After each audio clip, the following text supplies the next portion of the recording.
Hi guys, it's me the Mallu bank. So ഇന്നത്തെ വീഡിയോയിൽ ഇനി ലാസ്റ്റ് 2 months സ്ട്രാറ്റജിയാണ് പറയാൻ പോകുന്നത്. അതിന് മുൻപ് നിങ്ങൾ ആദ്യമായിട്ടാണ് എൻ്റെ വീഡിയോ കാണുന്നതെങ്കിൽ ഒന്ന് സബ്സ്ക്രൈബ് ചെയ്ത് സപ്പോർട്ട് ചെയ്യുക. അതുപോലെ തന്നെ എനിക്കൊരു ടെലിഗ്രാം ചാനലുണ്ട്, അതിൽ ഞാൻ യൂസ്ഫുൾ PDFs അതുപോലെ തന്നെ ഫ്രീ ആയിട്ട് കണ്ടൻസ് ഒക്കെ പ്രൊവൈഡ് ചെയ്യുന്നതായിരിക്കും. അതൊക്കെ നിങ്ങൾക്ക് ലഭിക്കാൻ വേണ്ടിയിട്ട് എൻ്റെ ടെലിഗ്രാം ചാനലും ഒന്ന് സബ്സ്ക്രൈബ് ചെയ്ത് സപ്പോർട്ട് ചെയ്യുക. So RRB notification June 1st വീക്കോടുകൂടി തന്നെ നമുക്ക് ലഭിക്കുന്നതായിരിക്കും. അപ്പോൾ എല്ലാവരുടെയും പഠനം ഇതിനു മുൻപ് തന്നെ ഓൾമോസ്റ്റ് ആയി കാണുമെന്ന് ഞാൻ വിചാരിക്കുന്നു. ഒരു സീരിയസ് ആസ്പിരൻ്റ് ആണെങ്കിൽ നിങ്ങൾ കൺസിസ്റ്റൻ്റ് ആയിട്ട് തന്നെ വർക്ക് ചെയ്യണം. അപ്പോൾ എല്ലാവരുടെയും പഠനം നല്ല രീതിയിൽ തന്നെ മുൻപോട്ട് പോകുമെന്ന് വിചാരിക്കുന്നു. ഓക്കെ, ഇനിയുള്ള ലാസ്റ്റ് 2 months, ഇപ്പോൾ ഇന്ന് 23rd ആയി. ഇനിയുള്ള ലാസ്റ്റ് 2 months എങ്ങനെ ഇഫക്റ്റീവായിട്ട് പഠിക്കണം, എങ്ങനെ പഠിച്ചാലാണ് നമ്മൾക്ക് ഒരു ക്ലർക്കും POയും എങ്ങനെ ക്ലിയർ ആവാം എന്നുള്ള ഒരു സ്ട്രാറ്റജീസാണ് ഞാൻ പറയാൻ പോകുന്നത്. ഓക്കെ, അപ്പോൾ ഫസ്റ്റ് തന്നെ RRBനെ കുറിച്ച് നമ്മൾ മുൻപും ഡിസ്കസ് ചെയ്തിട്ടുണ്ട്. ഇംഗ്ലീഷ് നമുക്ക് പ്രീയിലില്ല, മെയിൻസിന് മാത്രമേ ഇംഗ്ലീഷ് ഉള്ളൂ. അതുപോലെ തന്നെ റീസണിങ്ങും ക്വാൺസും ആണ് മെയിനായിട്ട് ഫോക്കസ് ചെയ്യേണ്ടത്. പ്രീ ലെവലാണെങ്കിൽ റീസണിങ്ങും ക്വാൺസും ഒക്കെ വളരെ ബേസിക് ലെവൽ ക്വസ്റ്റ്യൻസ് ആയിരിക്കും. സ്പീഡിനാണ് കൂടുതൽ ഫോക്കസ് ഉള്ളത്. അതുപോലെ തന്നെ മെയിൻസ് ലെവലിൽ PO ലെവലിൽ കുറച്ചും കൂടെ ഒരു ഹൈ ലെവൽ ക്വസ്റ്റ്യൻസ് ആയിരിക്കും വരുന്നത്. ഓക്കെ, അപ്പോൾ ഈ ടൈമിൽ ഡെയിലി ബേസിസിൽ എങ്ങനെ പഠിക്കണം, നമ്മുടെ വീക്ക് പോയിൻറ്റ്സിനെ എങ്ങനെ ഇമ്പ്രൂവ് ചെയ്യണം, എങ്ങനെ നല്ല സ്കോഴ്സ് മേടിക്കാം എന്നൊക്കെയാണ് പറയുന്നത്. അപ്പോൾ ഫസ്റ്റ് നമ്മൾ ഇപ്പോൾ ക്വാൺസിൻ്റെ കാര്യം പറയുകയാണെങ്കിൽ, ക്വാൺസ് ഏകദേശം ലാസ്റ്റ് എല്ലാ മാസത്തിലും ഞാൻ പറയുമായിരുന്നു വീക്ക് പോർഷൻസ് കവർ ചെയ്യണം. അതുപോലെ തന്നെ എന്തെങ്കിലും വിട്ടുപോയ ടോപ്പിക്സ് ഉണ്ടെങ്കിൽ കംപ്ലീറ്റ് ആക്കണം, അത് ചെയ്യണം, ഇത് ചെയ്യണം എന്ന് എപ്പോഴും പറയുമായിരുന്നു. ഓക്കെ, അപ്പോൾ അത് വീണ്ടും റിപ്പീറ്റ് ചെയ്യേണ്ട കാര്യമില്ല. വീക്ക് പോയിൻറ്റ്സുകളെല്ലാം നിങ്ങൾ ക്ലാരിഫൈ ചെയ്ത് കാണുമെന്ന് വിചാരിക്കുന്നു. അപ്പോൾ ഇനിയുള്ള ടൈം എന്ന് പറയുന്നത് സ്പീഡിനെ ഇമ്പ്രൂവ് ചെയ്യാനാണ്. ഓക്കെ, സ്പീഡ് ആണ്. ഓക്കെ, ആക്യുറസി നമുക്ക് അറ്റൈൻ ചെയ്യാൻ പറ്റുമെങ്കിൽ ഓട്ടോമാറ്റിക്കായിട്ട് നമുക്ക് പിന്നെ പ്രാക്ടീസ് ചെയ്ത് സ്പീഡ് ഇമ്പ്രൂവ് ആക്കാം. ഓക്കെ, അപ്പോൾ ഇനിയുള്ള ദിവസങ്ങളിൽ എന്ത് ചെയ്യുക, ഡെയിലി 1 മോക്ക് വെച്ച് ചെയ്യുക. പ്രീ ലെവൽ ഡെയിലി 1 മോക്ക് വെച്ച് ചെയ്യുക. ഞാൻ ഡെയിലി 1 മോക്ക് വെച്ച് ചെയ്യാറുണ്ട്. അതുപോലെ തന്നെ ഇപ്പോൾ ഒത്തിരി പെയ്ഡ് മോക്സ് ഒക്കെ ഉണ്ടെങ്കിൽ അതൊന്നും ഇപ്പോഴേ യൂസ് ചെയ്ത് കളയേണ്ട ആവശ്യമില്ല. നമുക്ക് ഒലിവ് ബോർഡിലും പ്രാക്ടീസ് മോക്കിലും അതുപോലെ തന്നെ ടെക്സ്റ്റ് ബുക്കിലും അതുപോലെ ഏതൊക്കെ ഫ്രീ സോഴ്സസ് ഉണ്ടോ അതിലൊക്കെ ലൈവ് ടെസ്റ്റുകൾ അവൈലബിൾ ആണ്. എനിക്ക് അപ്ഡേറ്റ്സ് കിട്ടുന്ന എല്ലാ ലൈവ് ടെസ്റ്റുകളും ഞാൻ നിങ്ങൾക്കും ഷെയർ ചെയ്ത് തരുന്നുണ്ട്. അത് ഫ്രീ ആയിട്ട് നമുക്ക് നല്ല ലെവൽ ഓഫ് ക്വസ്റ്റ്യൻസുമായിട്ട് അറ്റൻഡ് ചെയ്യാൻ പറ്റുന്നതായിരിക്കും. സോ അതൊക്കെ ചെയ്ത് നോക്കുക. ഇപ്പോൾ ട്യൂസ്ഡേയും വെനസ്ഡേ തേഴ്സ്ഡേ ആ ഡേയ്സിലെല്ലാം നമുക്ക് ഫ്രീ ആയിട്ട് കിട്ടും. പിന്നെ ബാക്കിയുള്ള ഡേയ്സിലൊക്കെ ഏതെങ്കിലും പർച്ചേസ് ചെയ്തിട്ടുണ്ടെങ്കിൽ അത് വെച്ച് ചെയ്താൽ മതിയാകും. ഓക്കെ, അപ്പോൾ ഞാൻ വീണ്ടും പറയുന്നു, ടോപ്പിക്സ് ക്ലിയർ അല്ലാത്തവർ എത്രയും പെട്ടെന്ന് ടോപ്പിക്സ് ക്ലിയർ ആക്കുക. അതുപോലെ തന്നെ ലക്ഷ്യയുടെ 1000+ ക്വസ്റ്റ്യൻസ് ഉള്ള PDF അപ്ലോഡ് ചെയ്തിട്ടുണ്ട്. ആ ക്വസ്റ്റ്യൻസ് എന്ത് ചെയ്യുക, ചെയ്ത് നോക്കുക. നല്ല ലെവൽ ഓഫ് ക്വസ്റ്റ്യൻസ് ആണ്. വോളിയം 1 ഞാൻ നേരത്തെ അപ്ലോഡ് ആക്കിയിട്ടുണ്ടായിരുന്നു. വോളിയം 2 ആണ് ഇപ്പോൾ വന്നിരിക്കുന്നത്. അപ്പോൾ ഡെയിലി എന്ത് ചെയ്യുക, ഒരു 20 simplification, 20 arithmetic, 20 number series, wrong number, അങ്ങനെ എല്ലാ ഒരു 10 to 20 കൗണ്ട് വെച്ചിട്ട് തന്നെ ചെയ്യുക. അതിനുള്ള സോഴ്സ് ഞാൻ നേരത്തെ പറഞ്ഞിട്ടുണ്ട്. ആശിഷ് അറോറ സാറിൻ്റെ ചെക്ക് ലിസ്റ്റ് ഡെയിലി അവൈലബിൾ ആണ്. അത് സ്റ്റഡിഫൈൻ്റെ ടെലിഗ്രാം ചാനലിൽ ജോയിൻ ചെയ്താൽ മതിയാകും.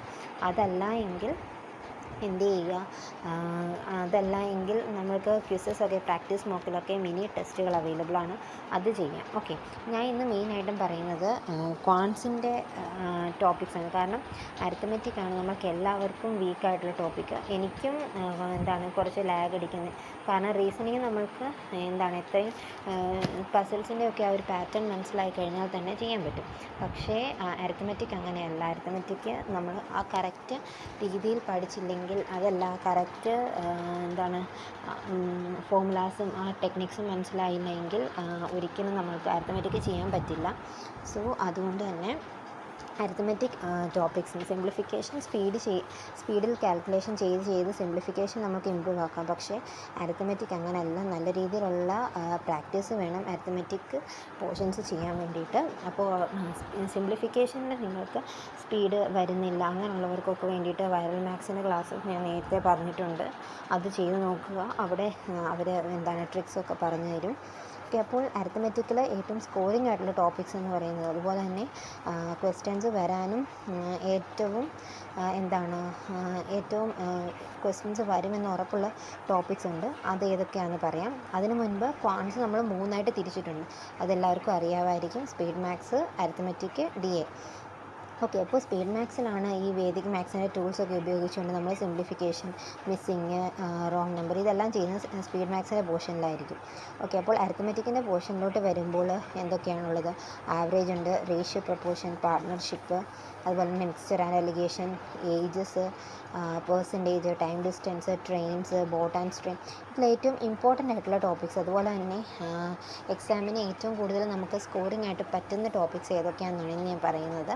ഓക്കെ, അപ്പോൾ ഫസ്റ്റ് തന്നെ അറിഞ്ഞിരിക്കണം റേഷ്യോ ആൻഡ് പ്രൊപ്പോർഷൻ, അതുപോലെ തന്നെ ആവറേജസ്, ഇതൊക്കെയാണ് പെർസെൻറ്റേജ്. ഇത് മൂന്നും എന്ന് പറയുന്നത് നമ്മുടെ ക്വാൺസിൻ്റെ പില്ലേഴ്സാണ്.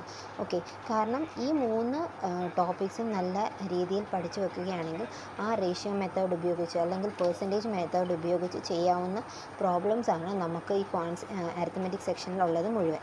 ഓക്കെ, അപ്പോൾ ഏറ്റവും കൂടുതൽ ഇതുവരെയും പഠിച്ചിട്ടില്ലാത്തവരാണെങ്കിൽ പോലും, അതോ ഇതുവരെ ഇപ്പോഴും പഠിച്ചുകൊണ്ടിരിക്കുന്നവരാണെങ്കിലും റേഷ്യോ, പ്രൊപ്പോർഷൻ, പെർസെൻറ്റേജ്, അതുപോലെ തന്നെ ആവറേജ്, ഈ 3 ടോപ്പിക്സും നല്ല ക്രിസ്റ്റൽ ക്ലിയർ ആയിട്ട് പഠിച്ചു വെക്കുക. ഓക്കെ, അത് കഴിഞ്ഞിട്ട് ബാക്കി ഇത് കൊടുക്കേണ്ട ടോപ്പിക്സാണ് ടൈം ആൻഡ് ഡിസ്റ്റൻസ്, അതുപോലെ തന്നെ ട്രെയിൻ, ബോട്ട് ആൻഡ് സ്ട്രീം ഒക്കെ വളരെ എളുപ്പത്തിൽ വളരെ സിമ്പിളായിട്ട് ചെയ്യാൻ പറ്റുന്ന രീതിയിലുള്ള ഞാൻ ചെയ്തിട്ടുണ്ട്. സ്പീഡായിട്ടുള്ള ട്രിക്ക് ഞാൻ ചെയ്തിട്ടുണ്ട്. അത് നിങ്ങൾക്ക് യൂസ്ഫുൾ ആവുമെന്ന് വിചാരിക്കുന്നു.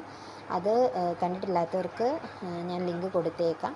ഓക്കെ, അപ്പോൾ ബോട്ട് ആൻഡ് സ്ട്രീമും ട്രെയിനും ഒക്കെ നമ്മൾക്ക് ഇതെല്ലാം ഓരോ ക്വസ്റ്റ്യൻ വെച്ചിട്ടേ വരത്തുള്ളായിരിക്കും. എന്നാലും നമുക്ക് പ്രതീക്ഷിക്കാവുന്ന ലാസ്റ്റ് ഇയറിലെ ക്വസ്റ്റ്യൻസ് എടുത്ത് നോക്കിയാൽ പ്രതീക്ഷിക്കാവുന്ന ടോപ്പിക്സാണ് ട്രെയിൻസും ബോട്ട് ആൻഡ് സ്ട്രീം ഒക്കെ. ഓക്കെ, അതുപോലെ തന്നെ ടൈം ആൻഡ് വർക്ക് ഒക്കെ വളരെ അധികം ഇമ്പോർട്ടൻ്റ് ആയിട്ടുള്ള ചാപ്റ്ററാണ്. അത് കഴിഞ്ഞിട്ട് അടുത്ത സെറ്റ് വരുന്നതാണ് profit and loss, simple interest, compound interest. ഇതെല്ലാം വരുന്നത് ഒറ്റ സെറ്റാണ്. ഓക്കെ, പ്രോഫിറ്റ് ആൻഡ് ലോസ് എന്ന് പറയുന്നതും റേഷ്യോ മെത്തേഡ് വെച്ചിട്ട് ചെയ്യാം നമുക്ക്. അതുപോലെ തന്നെ പെർസെൻറ്റേജ് മെത്തേഡ് വെച്ചിട്ട് ചെയ്യാം. സിമ്പിൾ ഇൻട്രസ്റ്റ്, കോമ്പൗണ്ട് ഇൻട്രസ്റ്റ്, അതൊക്കെ നമുക്ക് സിമ്പിൾ ഇൻട്രസ്റ്റിന് I=PRT/100 എന്നൊക്കെ ഫോർമുലാസ് ഉണ്ടെങ്കിൽ പോലും അതല്ല യൂസ് ചെയ്യുന്നത്. നമ്മൾ സിമ്പിളായിട്ടുള്ള റേഷ്യോ മെത്തേഡ്സ് വെച്ചിട്ടാണ് സിമ്പിൾ ഇൻട്രസ്റ്റിലെയും കോമ്പൗണ്ട് ഇൻട്രസ്റ്റിലെയും ഒക്കെ ക്വസ്റ്റ്യൻസ് ചെയ്യുന്നത്. ഓക്കെ, അപ്പോൾ അതൊക്കെ ആണ് ഏറ്റവും ഇമ്പോർട്ടൻ്റ് ആയിട്ടുള്ള topics. Okay, mixture and allegation, ഇതൊക്കെ ഈ പെർസെൻറ്റേജിൽ തന്നെ വരുന്ന ടോപ്പിക്സാണ്. ഓക്കെ, അപ്പോൾ ഇത്രയും ടോപ്പിക്സിന് കൂടുതൽ പ്രാധാന്യം കൊടുക്കുക. ബാക്കി പെർമ്യൂട്ടേഷൻ, പ്രോബബിലിറ്റി, അതുപോലെ തന്നെ മെൻസ്ട്രേഷൻ, ഇതൊക്കെയെന്ന് പറഞ്ഞാൽ മെയിൻസ് ലെവലിലോട്ട് വരുമ്പോഴാണ് നമുക്ക് കുറച്ചുകൂടെ പ്രാധാന്യം വരുന്നത്. ഓക്കെ, അതിൻ്റെ ബേസിക്സ് ഒക്കെ അറിഞ്ഞിരിക്കണം. അത് സ്കിപ്പ് ചെയ്യണമെന്നല്ല പറഞ്ഞത്. എന്നാലും നമുക്ക് കുറച്ചും കൂടെ മെയിനായിട്ടും പഠിച്ചിരിക്കേണ്ട ടോപ്പിക്സാണ് ഞാൻ പറഞ്ഞത്. ഓക്കെ, അപ്പോൾ ഈ ചാപ്റ്റേഴ്സിൽ നിന്നൊക്കെയാണ് ഏറ്റവും കൂടുതൽ ക്വസ്റ്റ്യൻസ് വരുന്നത്. ഞാൻ പറഞ്ഞ പില്ലേഴ്സ് ഓഫ് ക്വാൺസ് എന്ന് പറഞ്ഞ റേഷ്യോ, പ്രൊപ്പോർഷൻ, പാർട്ട്ണർഷിപ്പ്, അതുപോലെ തന്നെ ആവറേജസ്, ഈ 3 ടോപ്പിക്കും നല്ല ക്രിസ്റ്റൽ ക്ലിയർ ആയിട്ട് തന്നെ പഠിക്കുക. അതിന് വേണ്ടിയിട്ടുള്ള ഇപ്പോൾ ഒരു ടോപ്പിക് എടുക്കുകയാണ്. ആ ഒരു ടോപ്പിക്കിന് നമുക്ക് അറിയത്തില്ല എങ്കിൽ എന്ത് ചെയ്യുക, ജസ്റ്റ് ഒരു വീഡിയോ ക്ലാസ് എടുക്കുക. Time and work for bank exam എന്ന് ഒരു സെർച്ച് ചെയ്യുക. അവിടെ നമ്മൾക്ക് ഇഷ്ടം പോലെ ക്ലാസ്സസ് അവൈലബിൾ ആണ്. അതിലേതെങ്കിലും ഒരു ക്ലാസ് ചൂസ് ചെയ്തിട്ട് ആ ക്ലാസ് കണ്ടതിന് ശേഷം എന്ത് ചെയ്യുക, പ്രാക്ടീസ് ചെയ്യുക. സ്വന്തമായിട്ട് പ്രാക്ടീസ് ചെയ്യാൻ ഗൈഡ്ലിയുടെ ഒക്കെ ഫ്രീ PDFs, അതുപോലെ തന്നെ അഡായുടെ ഒക്കെ ബുക്കിൻ്റെ ഒക്കെ PDFs ഞാൻ എൻ്റെ ടെലിഗ്രാം ചാനലിൽ ഓൾറെഡി അപ്ലോഡ് ചെയ്തിട്ടുണ്ട്. നിങ്ങൾക്ക് എന്തെങ്കിലും PDFസോ എന്തെങ്കിലും നോട്ട്സോ അതുപോലെ എന്തെങ്കിലും സോഴ്സസോ വേണമെന്നുണ്ടെങ്കിൽ എനിക്ക് കമൻറ്റ് ചെയ്താൽ മതി. എൻ്റെ കയ്യിലുള്ള സോഴ്സസ് എല്ലാം ഞാൻ നിങ്ങൾക്ക് പ്രൊവൈഡ് ചെയ്യുന്നതായിരിക്കും. ഓക്കെ, അപ്പോൾ ഡെയിലി ബേസിസിൽ ഈ അരിത്തമെറ്റിക്കിൻ്റെ പോർഷൻസ് അത് ആ ക്വാൺസിൻ്റെ ചെക്ക് ലിസ്റ്റ് ചെയ്തെങ്കിൽ തന്നെ നിങ്ങൾക്ക് ഒരു മിക്സ്ഡ് ക്വസ്റ്റ്യൻസിൻ്റെ ഒരു 20 ക്വസ്റ്റ്യൻസ് കിട്ടുന്നതായിരിക്കും. ഓക്കെ, അപ്പോൾ ഡെയിലി ബേസിസിൽ തന്നെ ചെയ്യുക. ഒരു പർട്ടിക്കുലർ പോർഷൻ അറിയത്തില്ല എങ്കിൽ ആ ഒരു പോർഷൻ്റെ എന്ത് ചെയ്യുക, ഗൈഡിലൂടെ ഏതെങ്കിലും ഒരു PDF എടുക്കുക.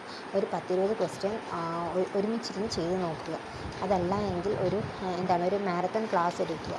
ടൈം ആൻഡ് വർക്കിൻ്റെ ആ മാരത്തൺ ക്ലാസ് ഫുള്ളിരുന്ന് ആ കൂടെ തന്നെ ഇരുന്ന് സ്പീഡ് കൂട്ടിയിട്ട് കാണുക. അത് ചെയ്യുമ്പോൾ തന്നെ നിങ്ങൾക്ക് എന്ത് പറ്റും, ആ ഒരു ഏരിയ നല്ല ക്രിസ്റ്റൽ ക്ലിയർ ആയിട്ട് മനസ്സിലാവുന്നതായിരിക്കും. ഓക്കെ, അപ്പോൾ ഇത്രയും കാര്യങ്ങൾ ഇന്ന് പറയാനുള്ളൂ. അരിത്മെറ്റിക്കിൻ്റെ പോർഷൻസിനെ കുറിച്ചിട്ടാണ് പറഞ്ഞത്. ബാക്കി റീസണിങ്ങിൻ്റെ കാര്യങ്ങളും ഒക്കെ ആയിട്ട് പിന്നീട് ഒരു വീഡിയോ ചെയ്യുന്നതായിരിക്കും. ഓക്കെ, അപ്പോൾ thank you for watching. By.